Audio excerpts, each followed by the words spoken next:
আসসালামু আলাইকুম। আপনারা সবাই কেমন আছেন? আশা করি অনেক ভালো আছেন। আল্লাহ তাআলার অশেষ রহমতে আমরা অনেক ভালো আছি, আলহামদুলিল্লাহ। তো প্রতিদিনের মতো আবার নতুন একটা ব্লগ শুরু করলাম।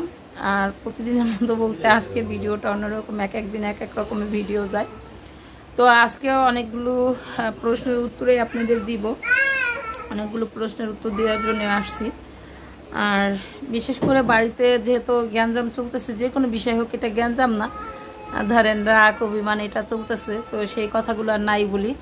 আর অনেকেই হয়তো বা আজকে আমার যার ভিডিও দেখছেন, সেই ভিডিওতে সে আমাকে বলছে যে তারা নিয়ে যেন আমি ভিডিও না বানাই। আমাকে বলতে সবাইকেই বলছে, কিন্তু সে বুঝতে পারে নাই যে তার ফ্যামিলি বলতে সবাইকেই বোঝায়, জাল, দেবর, ভাসুর, ননদ সবাইকে নিয়ে এটা করতে হয়। যাই হোক, সে যেহেতু বলছে বড় মানুষ বলুক, তো আমরা তো আর তারা ফালাই দিতে পারি না। আমরা তার বগলে যাব, তাকে নিয়ে কথা বলবই, কারণ সে যদি ভুল করে সেই ভুলটা আমরা ছোট হলেও তাকে শুধরায় আনানোর দরকার, শুধরায় আনতে হবে।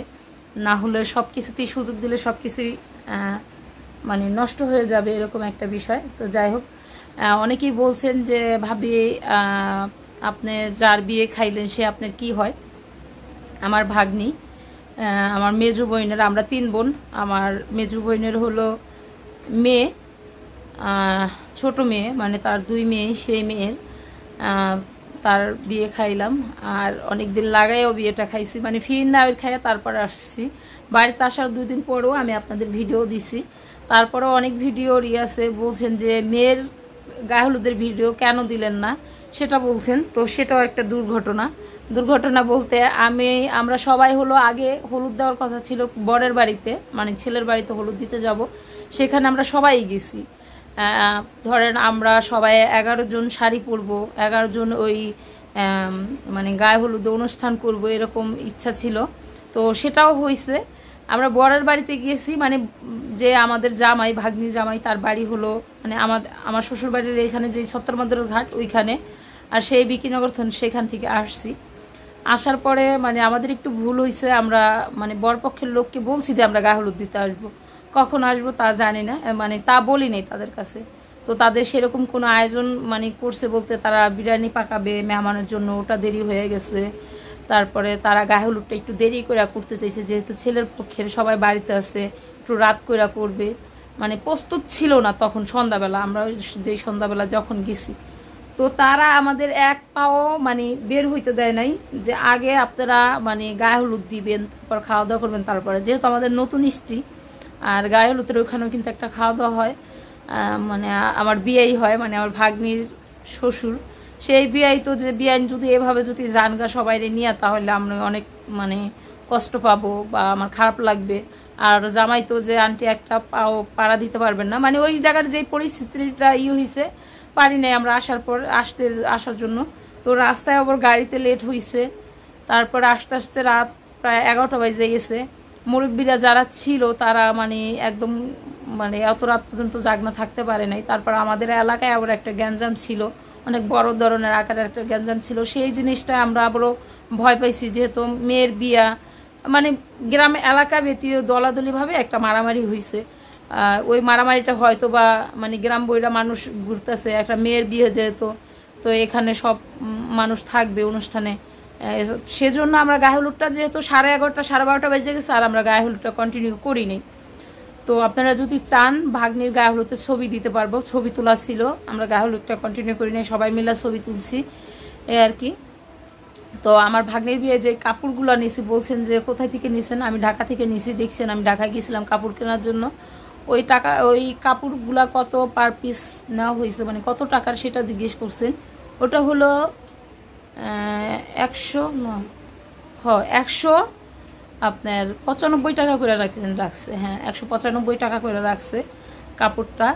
আর যে গহনাটা নিছি সেই গহনাটা হলো আপনার পার পিস রাখছে হলো 150 না 200 টাকা করে, যেন ওইটা মানে একটু গর্জিয়াস হয়েছে, দেখতেই পারছেন যে অনেক সুন্দর হয়েছিল।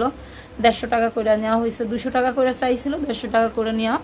তো এভাবে মানে গায়ে হলুদটা আমাদের শেষ হইলো। আর একটা গায়ে হলুদ যত ছোট করে করুক, আমার মনে হয় না যে যদি শাড়ি গহনা নেয় 10-15 হাজার টাকা কম ছাড়া একটা গায়ে হলুদ সম্পূর্ণ করতে পারে। তো আমি এর আগে কোনো গায়ে হলুদের কাপড় চোপড় কিনি, এই ফার্স্ট গায়ে হলুদের কাপড় চোপড় কিনি, মানে এত মানুষের জন্য কেনা। তো যাই হোক, সবার প্রশ্নের উত্তরগুলো দিলাম। সবাই অনেক জিজ্ঞেস করতেছিলেন। আর আমার ভাগ্নি জামাই হলো প্রবাসী, সেটাও জিজ্ঞেস করতেছিলেন যে জামাই কি করে, প্রবাসী। তো যতটুক দেখছি 2 দিন 3 দিন যতটুক দেখছি আলহামদুলিল্লাহ জামাই খুবই সামাজিক, ভালো। সামনের দিকটা কি হয় তা জানি না, কারণ নতুন নতুন কোনো কিছুই বোঝা যায় না, নতুন সব কিছুই ভালো। একটা সংসার করতে গেলে না নতুন নতুন 6 মাস এভাবেই কাইটা যায় বেড়াইতে বেড়াইতে। যখন 3-4 বছর হয় তখন বোঝা যায় যে বউ ভালো কত, জামাই ভালো কত। তো ঠিক আছে, সবাই ভালো থাকবেন। আর আমার বাড়িতে তো সারাক্ষণ কাজকর্ম লাগেই থাকে, পাট ধান এই সেই সব কিছুই আছে। পরিশ্রম করি, কারণ নিজের এখান থেকে ইউটিউব থেকে ইনকাম করি, তারপরেও নিজে পরিশ্রম করি ভালো থাকার জন্য। কারণ টাকা পয়সা নিয়ে মানুষ ভালো থাকে, ছেলে সন্তানকে যার সংসারে যত উপার্জন তত খরচ, তো সেটাই।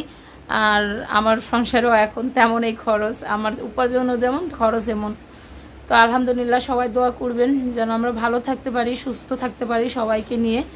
আর আমাদের বাড়িতে যে গ্যাঞ্জামটা হচ্ছে সেটা আমি আর ভিডিওতে নাই বলি, কারণ ভুল ত্রুটি হতেই থাকে। আমার যা, আমি তার জাল, আমরা একসাথে থাকবো, একসাথে যেন মিলেমিশে থাকতে পারি, সেই দোয়াটা করবেন যেন আমরা একসাথে ভালো থাকতে পারি।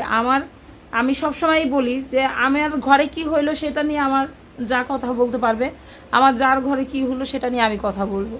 কারণ এখানে যদি তারা 2টা ভাই, আমার ভাসুরের মাথায় যদি একজন বাড়ি দেয়, আমার স্বামীকে আমি কখনো বলবো না যে তারা বাড়ি দিতে দেখছো তুমি আইটা পড়বে, এটা কখনো বলবো না। কারণ তারা 2টা ভাই, যেখানে যাক মোরগ বাসুক, একসাথে মোরগ বাসুক, তাদের আর কেউ নাই 2টা ভাই ছাড়া। তো ঠিক আছে, ভালো থাকবেন আর সুস্থ থাকবেন, আর ভিডিওটা দেখতে থাকুন। আল্লাহ হাফেজ। পরে অন্য সময় যায় কাটতে নিয়ে এব।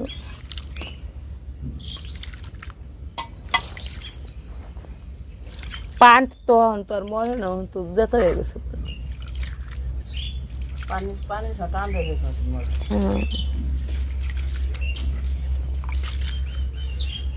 একটু আনলে আর তোর জানাবো না, না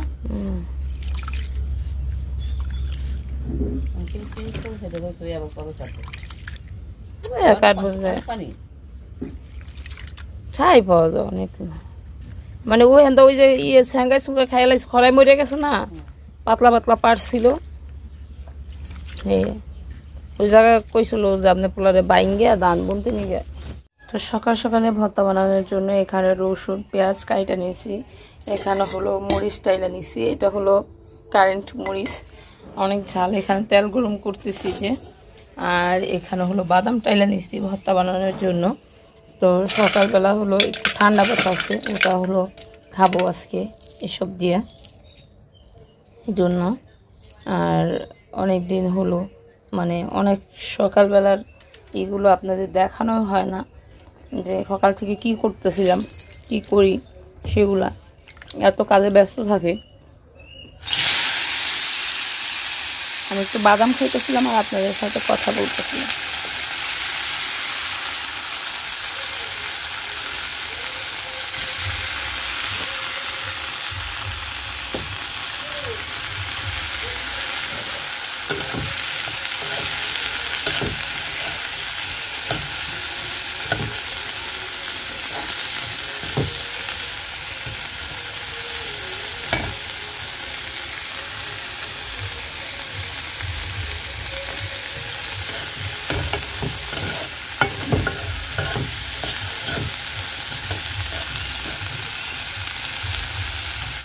ওই যে সন্ধ্যা হয়ে গেছে, আমরা হলো কলা পাড়তে আইছি। এখানে অনেক ঝোর জঙ্গল অনেক কিছু হয়ে গেছে। কমে ভাই আর নাই,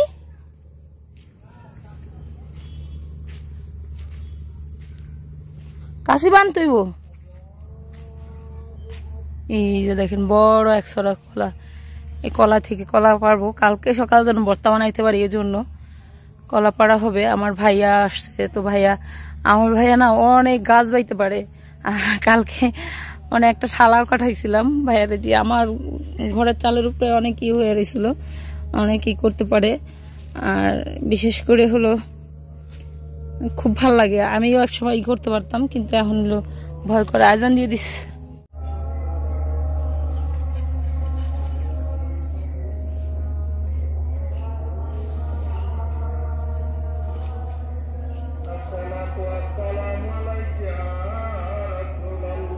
ওই যে একটা কারে নাই উনি তো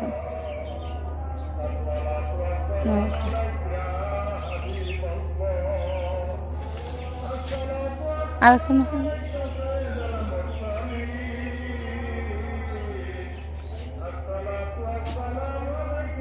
আরেকটু না কাটেন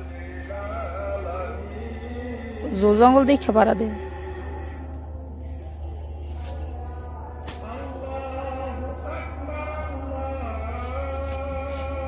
আল্লাহ মে ভাই